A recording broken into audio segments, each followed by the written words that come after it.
Hi guys, आज माझी mummy कुळदाची पिठी बनवते, म्हणजे जे कोकणात जास्त फेमस असतं.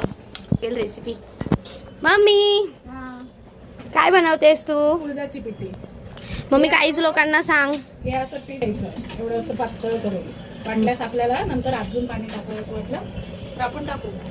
हां, आता हा कांदा कापून घेतलाय, कढीपत्ता, मिरची, टमाटर आणि लसूण. लसूण ही ठेचूनच घ्यायची, तरच त्याला जास्त चांगली टेस्ट. आता आपण फोडणीवर पहिल्यांदा लसूण टाकू. लसूण झाली नंतर मिरची, कांदा आणि कढीपत्ता ते सोबतच टाकू. आपण कढई घेतलं, त्याला फ्राय करायचं.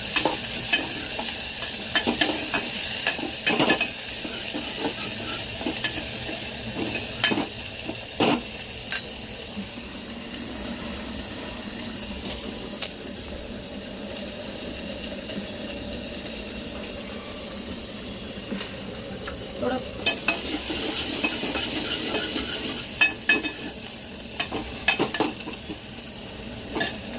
कांदा फ्राय झाला ना, मग त्याच्यात थोडं धना पावडर, गरम मसाला, हळदी आणि एक थोडा मिरची पण टाकले ना, मग आपण थोडं कमी टाकूया त्याच्यात. आणि थोडं जिरा टाकूया, कारण त्याच्याने टेस्ट जरा चांगली येते. आता आपण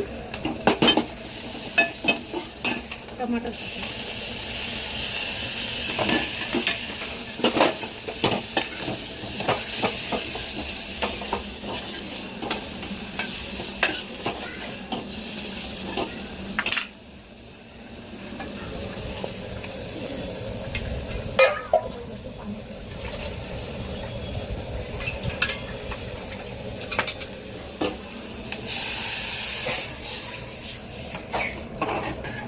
हां, हे आता आपण पिठी टाकतो त्याच्यात.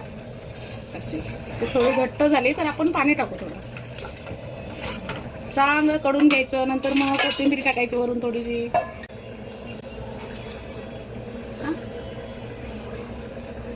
हां, 5 मिनिटं लागतील.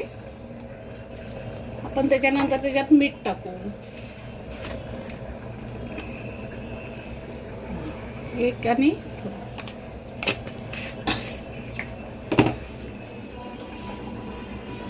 आता 5 मिनिटांनी आपण 5 मिनिटाने पिठी तयार होईल आणि तुम्हाला मी परत. तर गाईज, पिठी आपली झालेली आहे. आता ही आपली पिठी तयार झालेली आहे. आता आपण थोडीशी कोथिंबीर टाकू वरून.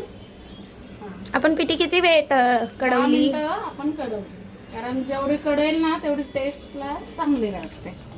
बघा किती घट्ट झाली आहे पिठी. भाकरी बरोबर खाऊ शकता, भाता बरोबर खाऊ शकता गरम गरम. पिठी केल्यावर भाजीची पण गरज लागत नाही.